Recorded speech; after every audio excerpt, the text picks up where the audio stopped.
Hello everyone, it's Dr. Shefali. I'm coming to you on Facebook and to Instagram at the same time. I'm so excited. I never used to do Instagram stories, but now I'm doing them. So every day at noon, I offer some of my inspirations or teachings and talk to you about the human psyche. You know, I'm a psychologist, I am a teacher, I'm a meditator, I'm a mom. So I really have dedicated my life to understanding how it is we evolve, how it is we grow, and what makes us suffer less.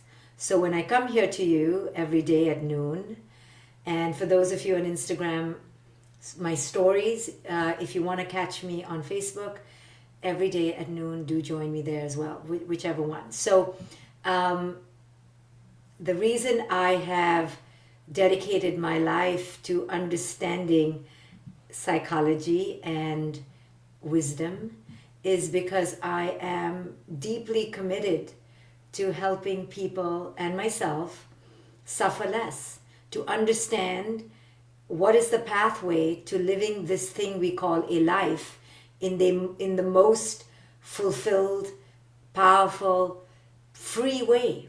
I do believe each one of us in our being longs to be free. So I want to help us get there. And I have dedicated my life to understanding what encapsulates my freedom and then helping people reach there. So hi everyone, tell me where you're from, comment below and let me know where you're checking in from. Miriam from Iran, and all of you here with me on Facebook as well. So do check in from Malaysia. Hi, good to see you here from all over the world, from Belgium. So let's talk about what the awakening process is about. Why are we to awaken? Why should we awaken? What does awakening mean?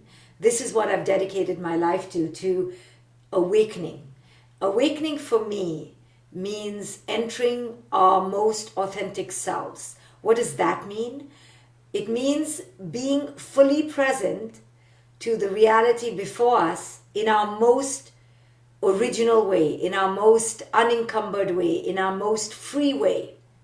And the process of awakening is the process of taking out our shackles. What kind of shackles? Well, the shackles that exist in our minds are psychological shackles. And each one of us is shackled, sorry to say. And each one of us in this life can make a decision if they want to remove those shackles. So Artistic Revival asks, how do we be our most authentic selves without offending others around us? What a great question. You can't. You can't not offend people who wish to be offended. You see, when we awaken and we decide to be authentic, by that very process, we are going to piss other people off. Because culture has been predicated on fear and control. So the others in our lives also live in fear and control. We have lived in fear and control until we awaken. So when we awaken and we release the shackles of fear and control, we piss everyone else around us off. We offend them. We hurt them. They feel betrayed. They feel as if we have gone against the holy grail of loyalty. This is only because culture and they and we have been addicted to fear and control. So fear and control are the two things we are liberating ourselves from when we awaken. So what is awakening? Awakening is the process of liberating ourselves from fear and control, in short. And when you liberate yourself from fear and control, you then enter who you truly are. Because most of us are not living as we truly are. Most of us are afraid to live as we truly are because we are living in fear, controlled by others, other people's love for us, other people's opinion of us, other people's validation of us. We have been raised to feel addicted to others' love on us, for us, toward us. And as long as we are addicted to approval, to love from the external, to validation from the external, we will forever live tethered. We will be enmeshed, addicted to that external source of love and validation. So today, I'm going to break down the ABCs of our intoxication. Hi everyone. Tell me where you're checking in from. Tell me if what I'm saying resonates with you and write it in the comments. I always try to go back and read the comments and your opinions and your thoughts about what I'm talking about. So somebody writes in the Instagram live, don't people need connection? Of course we need connection, but we don't need inauthentic connection based on fear and control.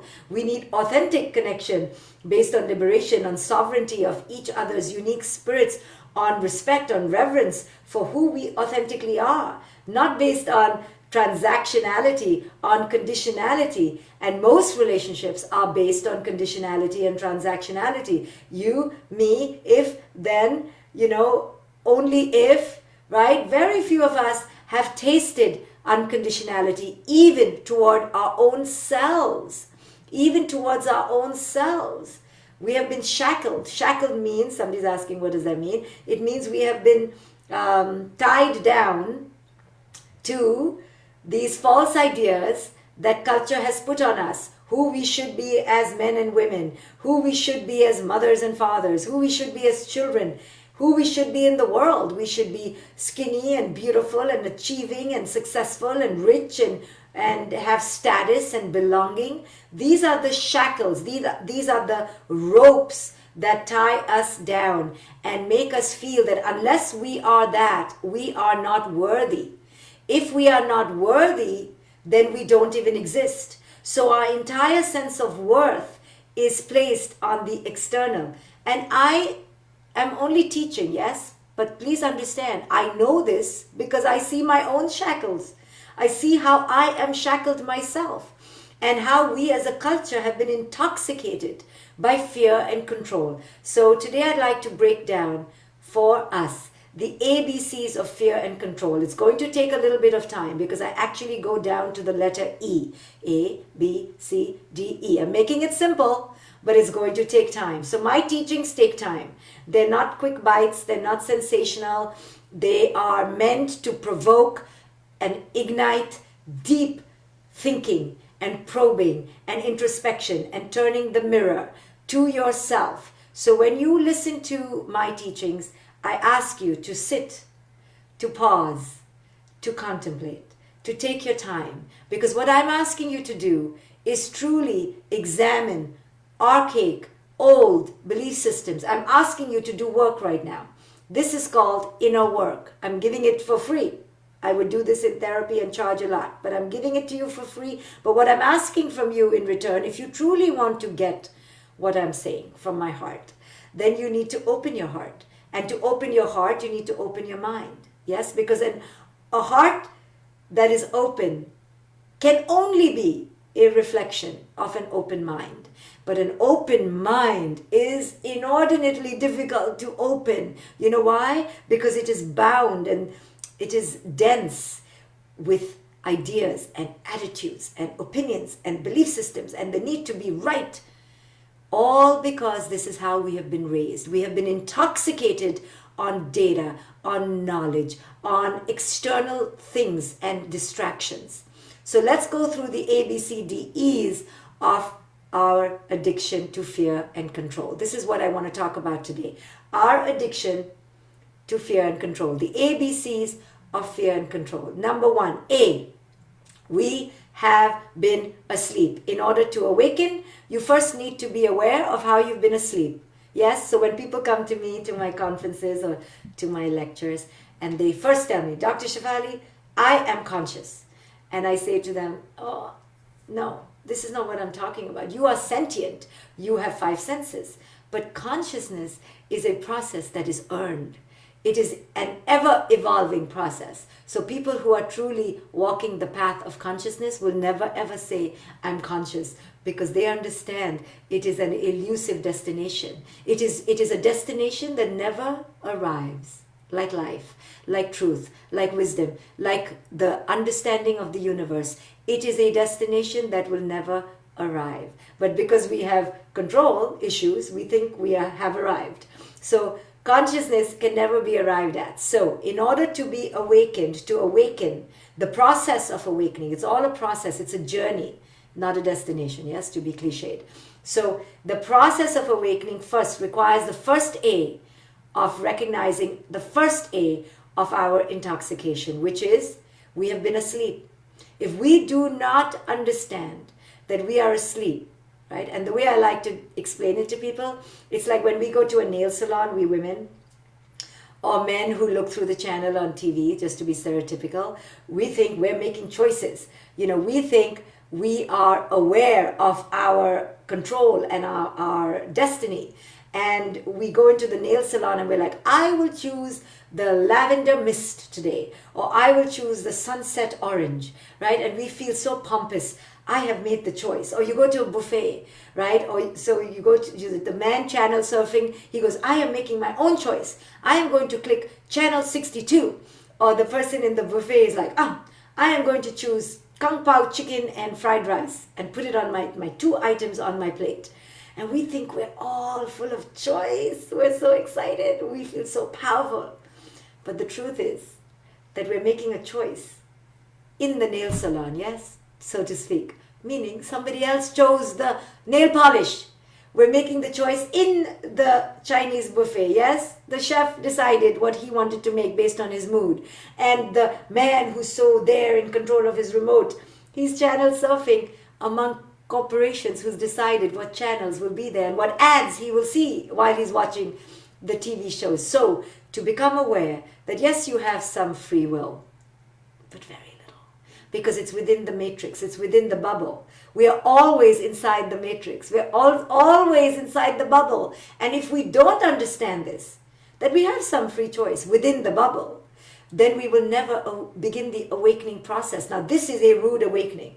To go, holy moly, yeah, I don't have much free choice. I've just been making choices within the bubble, right? Within the bubble, I choose my hair color, but I never stop to think, why the hell am I coloring my hair, right? Oh, because it's within the matrix. This is what we do in the matrix. We go get nail polish, we watch TV. We don't even realize that the choices we think we are choosing have been chosen for us.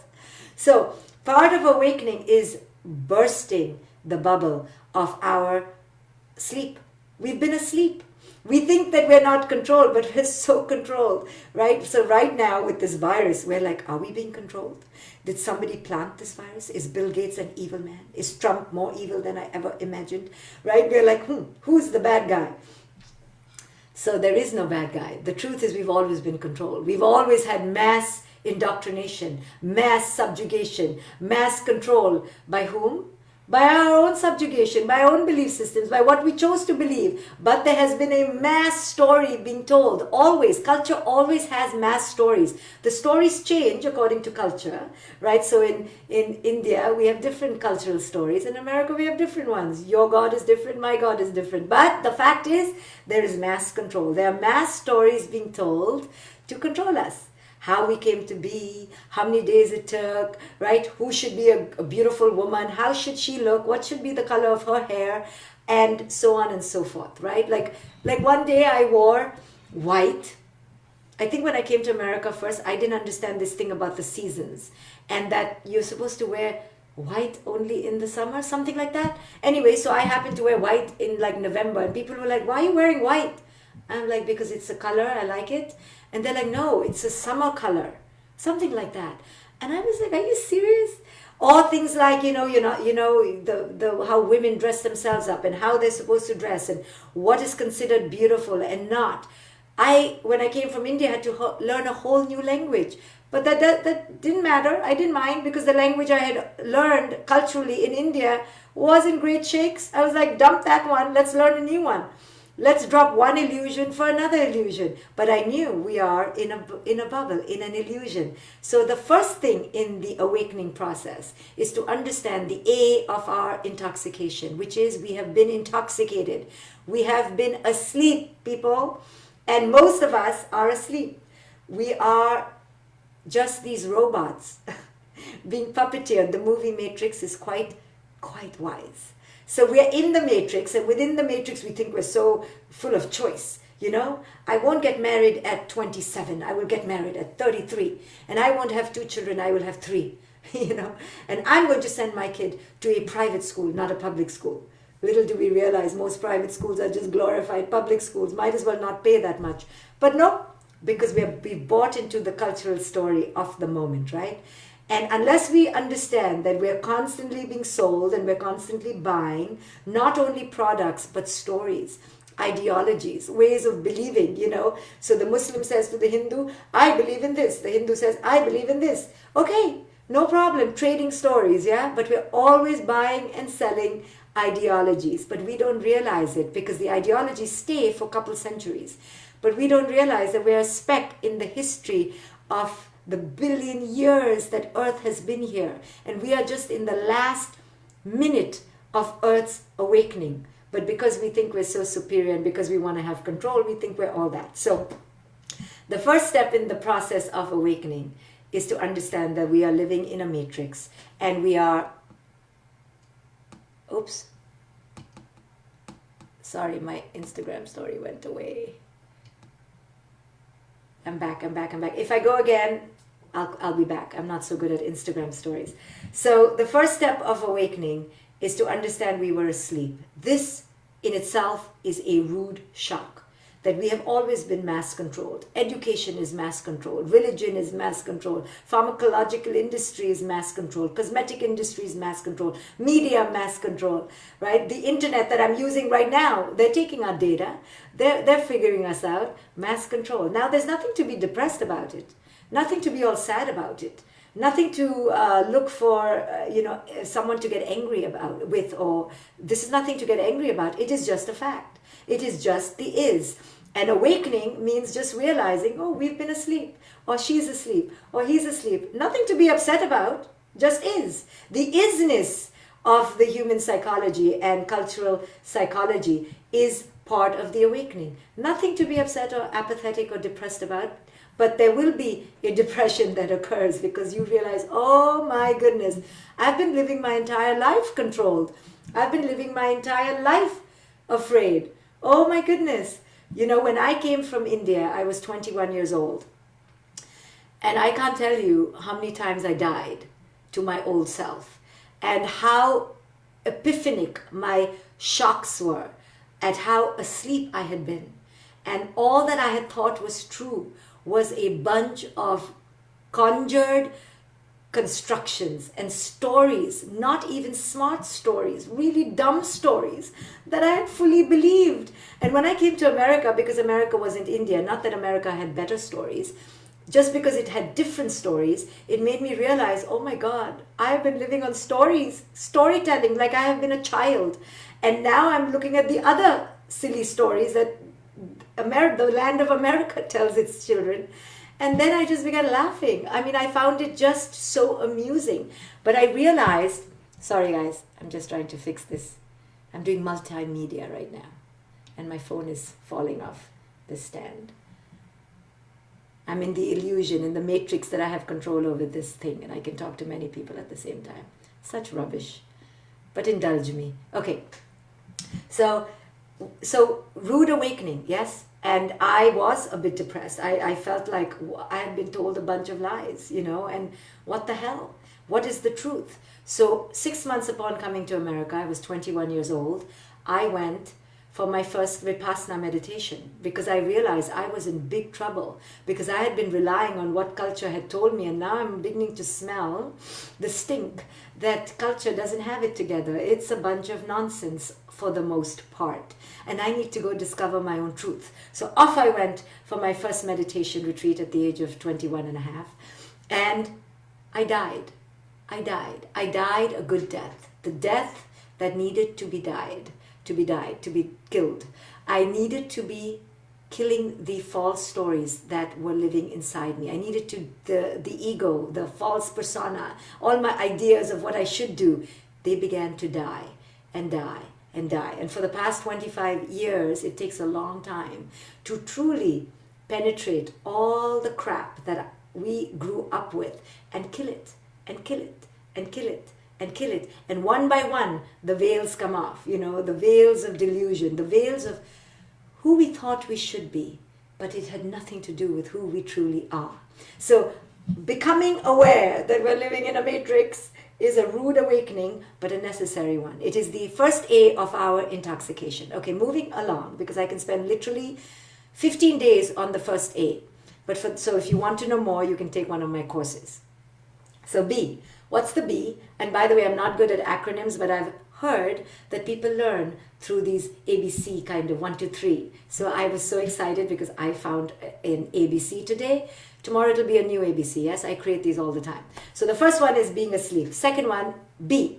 So now once you realize that this is a shit show and no one is really in charge, you're like, oh my goodness. So our instinct then, once we realize, holy moly, no one's in charge of this ship, then you want to blame someone.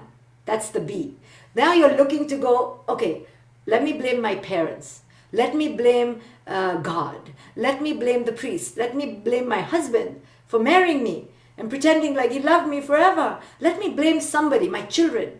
Let me blame somebody, right? And we look to blame. This is like the first default when we get shaken up. You know this in your life. Anybody pokes you with the truth, anybody shines the mirror, let's blame someone. Who to blame? Let's blame the teachers. Let's blame the priests. Let's blame our parents. Come on. They're always culpable because they never did it right. This is just our eternal gratitude. Thank you, parents. I can always blame you for how fucked up I am. But the truth is, in awakening, we realize, can't blame them either because they didn't know anything either. Damn it. We have to let it go. What? So when you come to me for help, I let you blame your parents a little bit. I'm kind. I have compassion. I let you blame for like 1 session, 2 sessions, 3 sessions. And if you have a partner that's dysfunctional, I'll let you blame them for a good 5, 6 sessions. But after that, I'm going to be, okay, can we move along? We were asleep. We did the B, we blamed. Now we got to move along. And that's what we're going to do right now. So B doesn't work. It's just a ruse. It's just you're buying time because you don't want to really look inside. You're like, it's got to be somebody else's fault, right? So when I woke up, I too went through this. I was like, you didn't tell me? So first thing I did, call my mother. You didn't tell me? And she's like, I didn't even know. I don't even know what you're talking about. And then when I had a child and I realized it was so hard and my body is wrecked and my bank account is wrecked and this child doesn't listen to me, call my mother. You didn't tell me? She's like, tell you what? I said, you didn't tell me that this child is not mine, really? You told me that I would be so happy and I'd be in bliss and we'd be painting Matisses and Picassos together in the sunlight. You didn't tell me that this child doesn't like to paint. It could be possible that she may never like to paint. You didn't tell me that, Mom. And she's like, but you like to paint, so I thought your kid would like to paint. So who are we blaming, right? Who are we blaming? And this virus is showing us, who are we blaming? Who are we looking for? We're looking for mommy. We're looking for God. We're looking for the one priest who knows the answer. Or one psychic, right? All of us are calling up our psychics. Hey, why didn't you predict this? You didn't tell me this in my last reading that we will be sitting at home all day. So, do the psychics know really? So, no knock on psychics, yes? They know what they know, which is what's happening in the moment. Like all of us, we only know what's happening in the moment. Okay, can't blame anyone. Let's move on to C. Now this one, you got to sit down for this. You have to sit down for this because this is really, really a universal problem. A thing that we all do psychologically. We do it so well that you got to sit down for this. Okay, so the C is called CDR. Okay, it's a psychological thing. I don't know who created it. I should have found out who created it. But I never pay attention to the creators of anything. But it's a fascinating thing that we do as human beings. It's called CDR. CDR is my favorite thing in the world because I see it all around me. I see it in my own head, and I just find it so funny. So CDR is called cognitive dissonance reduction. We are masters at CDR. CDR, and this is something only humans do. CDR is our unique capacity as human beings to hold two contradictory beliefs just fine. Just fine. Like, now don't get angry with me, okay? I'm just saying it is what it is. Like, do you believe in evolution? Yes, I believe in evolution.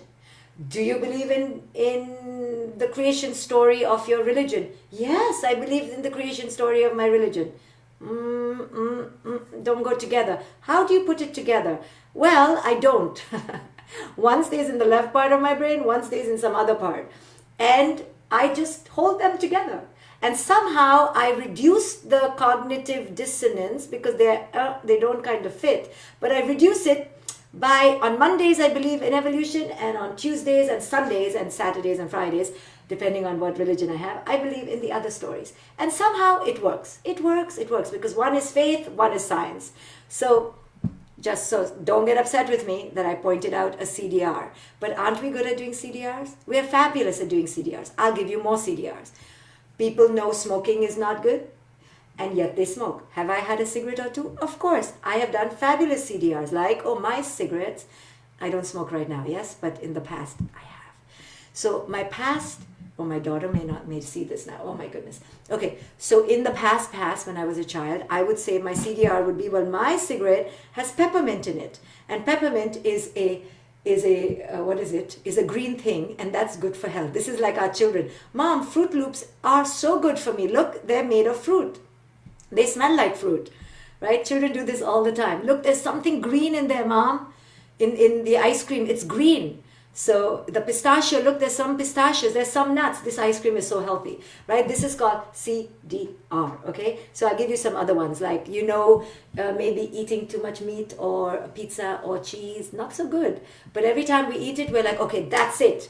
I'm going to go on a fast for the next 14 days, right? And we create some reduction of this fact that we are doing things that make no sense, right? And we do this all the time.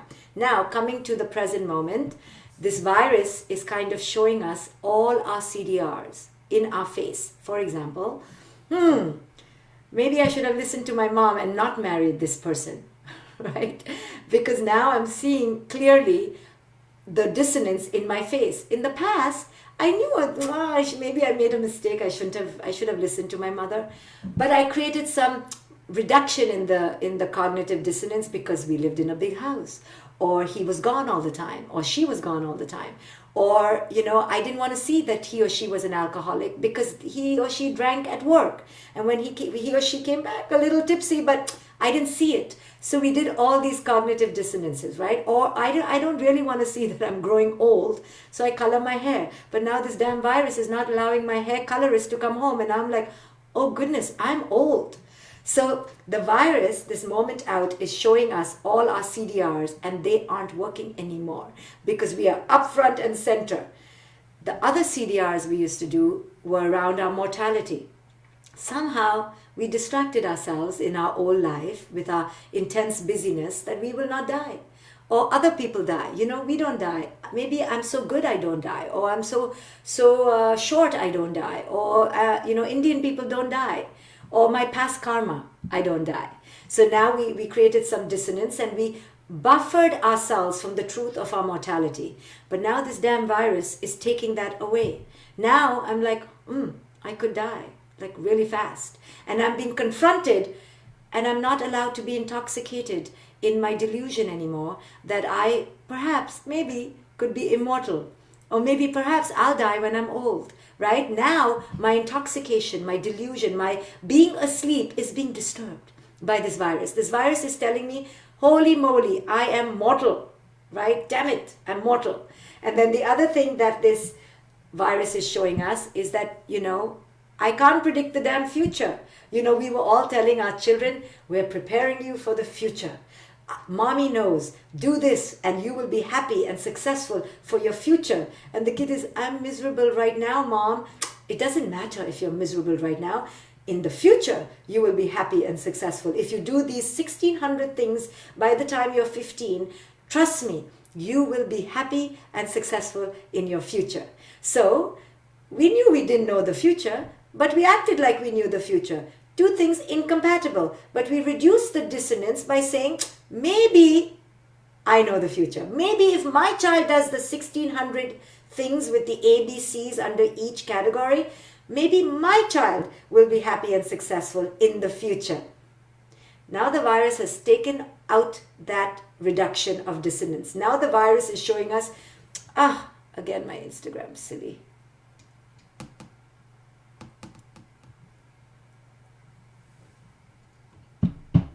Hello. Sorry guys. I'm here. So the virus is showing us that we don't know the future. So that CDR that we were doing, pretending to our children that we knew the future and we knew the pathway, even though we knew we didn't know, but we were pretending like we knew. So that idea, that notion that we knew the future could be known, gone. So that future you were preparing your children for, so arduously, so righteously, telling your children how to be, how to look, how to act, how to study, what to study, preparing them for what future?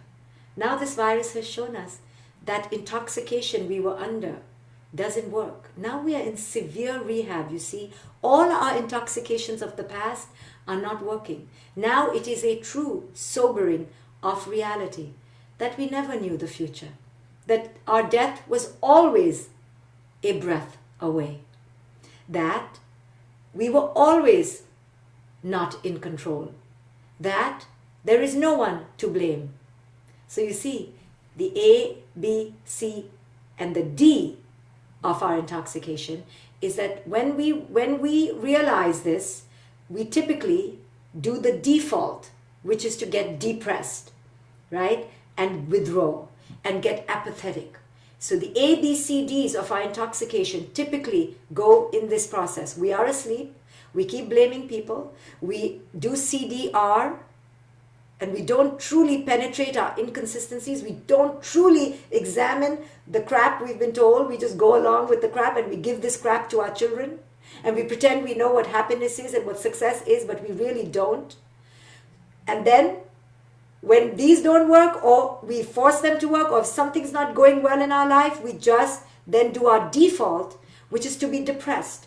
And we become depressed in many ways. Overeating, over drinking, over distracting, overwhelming with doing, right? There's a lot of D's that we do. Distractions, detractions, denials, all these things to depress our awakening. Because we are a culture of substance addiction. We look for substances all the time. The substance could be our partners. The substance could be the grade. The substance could be money. The substance could be our cosmetics, our covering up our true age. Our substance could be a real substance, alcohol, food, medication. Our substance could be social media. Our substance could be technology. Our substance could be our jobs, our careers, right? It doesn't matter. Our substance is anything that we depend on to give us a sense of self. So the awakening process, now the E is where you get a choice to awaken. E is enlightenment. How do you seek enlightenment? Enlightenment means leaving A, B, C, D behind. Leaving it behind. Waking up, so leaving A, being asleep, behind. B, leaving blame behind. There's no one outside to blame. Leaving C, all the CDRs of your life behind. And D, leaving your denial, your distractions, your default emotional coping mechanisms, your doing, right? All of that addiction behind. When you wake up out of A, B, C, D, out of your intoxication, out of your great forgetting, right? We've all forgotten. We're in this trance. When we wake up out of the trance, now we get to make a choice. And that choice is to enlighten yourself. But to enlighten yourself, you need to do all that inner work. You don't just get this. You just don't get to be conscious. It is to be earned. It is a path. It is toil. It is called inner work. And the reason it's called inner work is because you have to go on a journey. And this virus, this rehab that we are being given a gift of to detoxify from all our intoxications is the gift. But with this gift comes pain. There is no prize without the price. And the price is the pain. Pain of what?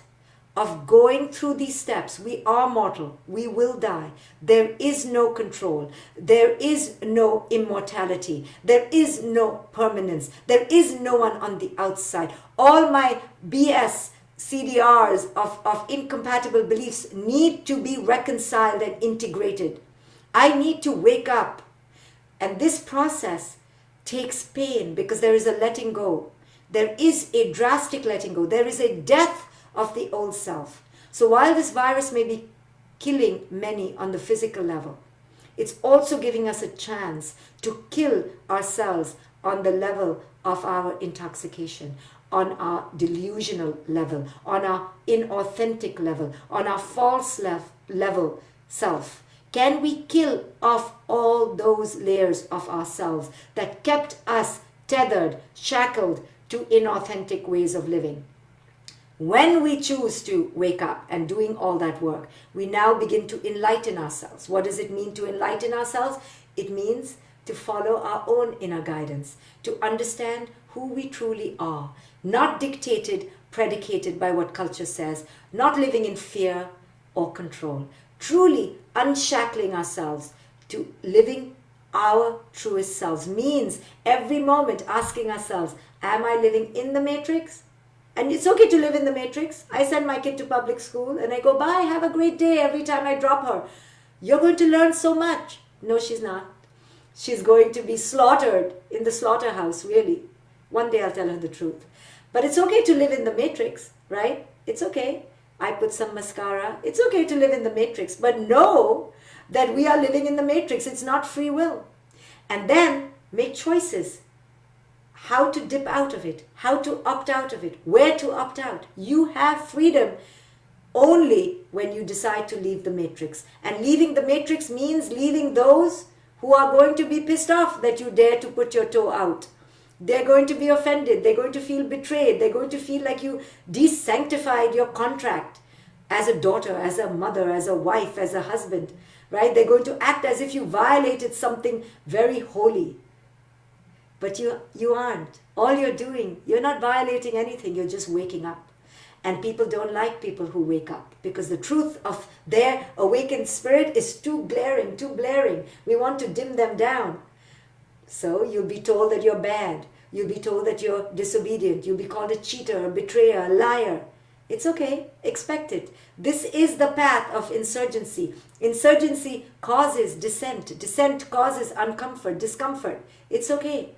A disruptor is a disruptor. They're not convenient people. They're not conveniences. That's why people prefer people who follow the sheep to the slaughterhouse. People like the sheep. We like sheep. We want our children to be sheep. We don't want our children to disrupt us. Yet it is only through disruption that we can taste the prize of our liberation. We can taste it, but through the price, paying the price, feeling the pain, feeling the release, feeling the old skin molting, we then arrive at a new birth. So this virus is taking off the intoxications. It's making us go to rehab, and it's making us sober up. And withdrawal is painful. Our old habits, our old ways are going to come up. You're going to see it in your partners. You're going to see them for who they truly are without their addictions. And it's going to hurt. But it is this process of releasing our addictions, removing the veils, that allow us to enter our enlightenment. So this virus is here as an opportunity. Use it or not, it's your choice. But there's a great portal, a great birthing canal for you to arrive and emerge at a new you. A you that is free of fear and control. Thank you for listening. I'll be back here at noon tomorrow, most likely, most probably. if I can predict the future. Take care. Have a present, real, raw, authentic day.